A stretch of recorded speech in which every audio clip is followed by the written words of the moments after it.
how can they top this? Yeah. I mean, last week's episode was amazing. The week before that was uber amazing. I mean, it was just, I don't know. Arrow was good. Wasn't great. No, it wasn't great. Loved The Flash, although I have to say that it was less than I expected, but it was no, awesome. It's not that. I'm excited about some of the possibilities. I'm just hating the fact they're going to have to try to give him a girlfriend for season 2. And that just seems... Yeah, that just is There's annoying. not room for 2 Felicity Smoke-like characters in my mind with the fact that they cross over so much. Yeah. What's that, but plus you don't just need it. I mean, I love the comic. I love the Silver Age comic. You keep adding in characters that just aren't there. You forget, though, it's a CW show. It's always...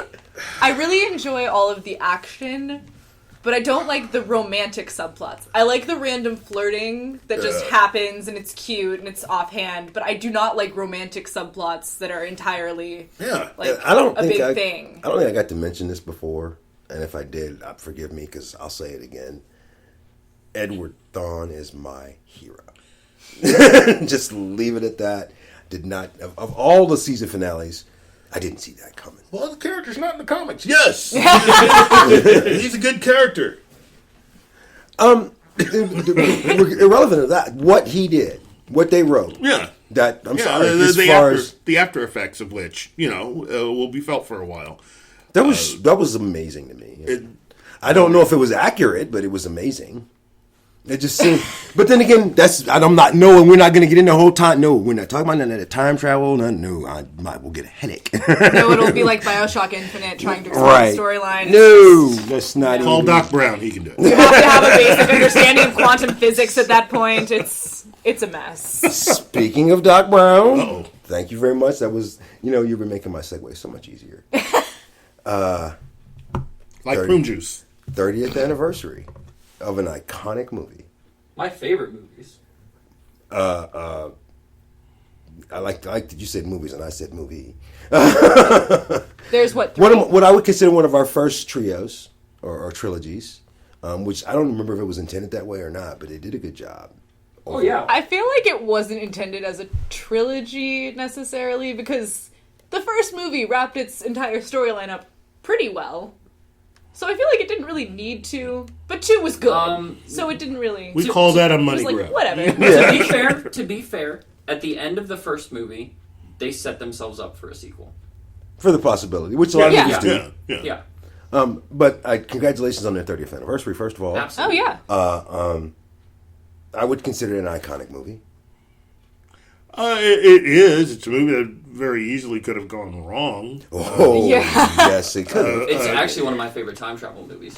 It's a film that, again, I feel for Michael J. Fox because of what it took to get him into the film. Yeah. And the reason why the first portion of that movie is shot mainly at night was to accommodate his schedule because he had already started back on his television show by then, and they had to make special. They had to basically take time to ask his showrunner producer for permission to use him, and then he literally would record his show during the day and at night do Back to the Future. And this is already after taking his time off from the previous season to shoot another iconic movie, which is Teen Wolf. And the man's still working. Yes. Yeah. Well, all of them are still working. Yeah. I'm going somewhere with the Michael J. Fox thing. Okay. Because I consider if people have different people they consider hero, I consider him a hero. Yes. Sure. Because he works as hard as any one of us. Yes. With Parkinson's. Yes. Yeah. And does it well. Yeah. Look, for growing up, I have to say he is one of those actors that was blessed with youth. I mean, he looked a lot younger than he actually was. He still does. I thought you were going in a different direction with that. Like Patrick Stewart, who just looks the same forever. Never changes. The thing about Michael J. Fox is that when Family Ties first started, that was actually his second series. And he had done another one, and everybody that saw that his other show which for the life of me I can't remember the name of it, thought he was a lot younger than he was. You know, when he did that show, Family Ties, he was supposed to be a high school student, and he was actually in his, he was like 19, and he looked he looked like he was 15. You know, and it was just, that has served him his entire life. Yeah. You know, it's just amazing to me. But yeah, phenomenal considering what he's dealing with now in his life. But yes, and God love him. God love him. And talented guy. I would say that's an iconic, because and the biggest reason I bring it up is we loved it. It's the 30th anniversary, and then we still consider it one of the most iconic movies of all time. I know Steven Spielberg does. I know he does. What would you say in our upcoming near future is going to be the next iconic movie? I don't know if that's really for us to say. I feel like near future is just like a very broad statement. Let's just finish out with what we know from the trailers and stuff from this year, or what we've seen this year. Do we have a current iconic movie? I feel like we're past the age of iconic movies. Really? I do. Okay. I think cult classics is the new thing, which is similar to iconic, but not the same. Nothing wrong with that, because I got a lot of cult classic movies in my head that I didn't expect would be great. Yeah, I agree with that. I don't think we'll see very many more iconic movies. But we will see cult classics like Boondock Saints. Yes. Which we were talking about earlier. You know, we'll see stuff like that pop up. But I mean, the reason a lot of these movies were iconic was because they were just breaking so much ground that hadn't been made. You think of Star Wars. That was just something huge that had never been done before. Back to the Future. Amazing time travel movie. You've got like these big groundbreaking things that now we're moving into a time where we've got CGI Iron Men flying around fighting aliens, and that's just a regular summer at the box office. We're expecting to come back in a couple years and see it happen all over again, but bigger and better. Like, I don't think that we're just really going to see anything iconic anymore. Which is why with Jurassic World, Jurassic Park is more of that type of iconic thing, because that's the first time they used that animatronics on that big of a scale. Well, they're using it again in this, but it's not as, wow factoring, because it's been done. I feel like everything has been done at this point. Like, I don't know what we would do now that would be a new big thing for an iconic movie. Oh, wow. You know what? I think a lot of people, especially myself, were saying that 30 years ago. No, seriously, and I don't mean that to be kind of like about it, but it's easy. Well, I'm sure in the 40s, lots of things hadn't come out on movies yet. Wow! But you got to meet Steve Rogers, so good for you. Wow! That was like the biggest bird. Wow! That was a big bird. From the Sweet Little Innocent Alexis. Pow! Okay. That was geeky. That was hardcore. And that stung. Jeez. I would say I'm sorry, but I'm just no. not. You're not I sorry. just you think he really is. I don't think you're sorry. Wow. Not even a little bit. Nope. I could apologize, but it would mean nothing. Nope. Wow. I don't even know where I was going after that topic, because that was just too much. It is easy because I have friends that actually work in the business, and one friend that works in CGI, and there are still a few things that they need to conquer. One of which is just realistic, human-looking people. They've conquered animals already. The thing is that humans are hard to do. One thing being off, it throws off the entire effect, and we're trying to make that work. I saw one thing that I had posted 3 years ago from somebody doing an experiment of trying to create a CGI William Shatner as Captain Kirk, and it just had that little bit of difference off. I've seen so much of this stuff, and yet we're still trying to get it. But the question is, if they do that, Yeah. would that make the movie iconic, or would it just make the CGI that they did iconic? I think it would help to do more things that we haven't seen before. I mean, this whole run that we've been on with CGI has really helped to kick off a few stories that were next to impossible 31 to 40 years ago. Absolutely. I mean, if they had had CGI when they were making Raiders of the Lost Ark, oh yeah. Yeah. Oh, that would have been so great. you know, Yeah. we've seen the benefits of what And they still had great effects, but Well, still. yeah. we've seen the benefits of having a little bit of CGI at the beginning, you know, in helping to create landscapes either that have never existed or that once existed. When you see a film like, say, Gladiator, just a little bit of CGI, look at what it did for that film.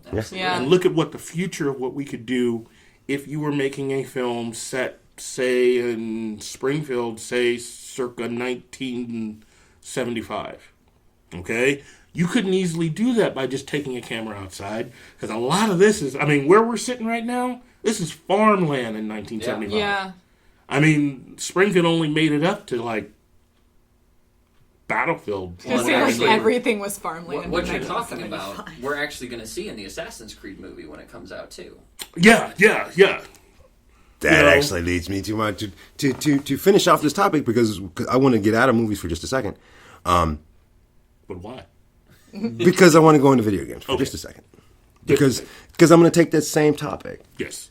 There are lots of. I love that we have iconic video games, Oh, absolutely. Yes. and even some of them that I've played. Surprisingly. Just a few. Just a few. I like mean, Super Mario Brothers. well, or I'm thinking even I would consider Halo, Yeah. Call of Sure. Duty. Do we have enough left in us to have a new iconic video game?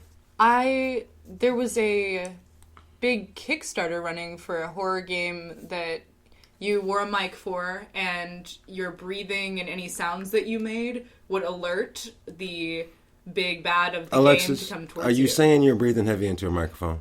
No. That is not a video game. That is your day job, and this is a PG show here, okay? Wow. The birds today.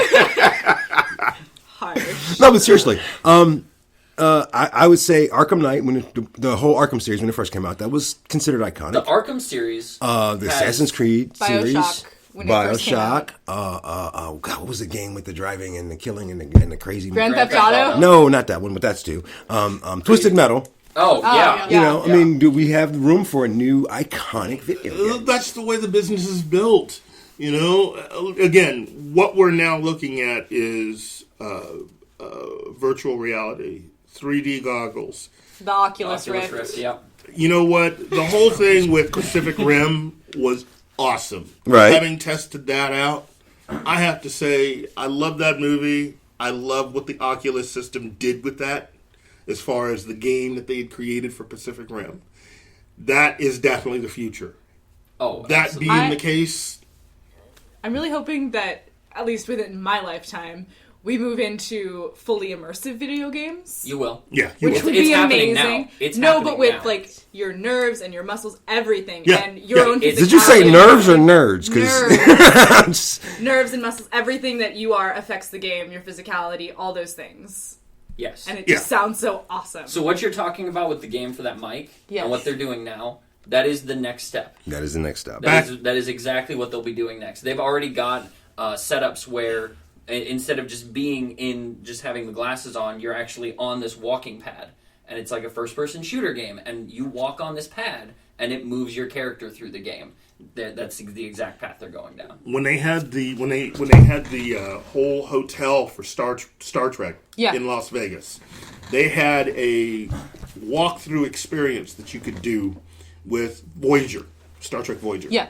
That allowed you to be part of a situation where the Borg were attacking. See, and that part sounds of that, awesome. it was amazing. You put on these goggles, Captain Janeway was on the screen, and they had this thing where the Borg took over and infected everybody sitting in the audience. You put on the glasses, and there was this Borg-like floating thing that affected everybody.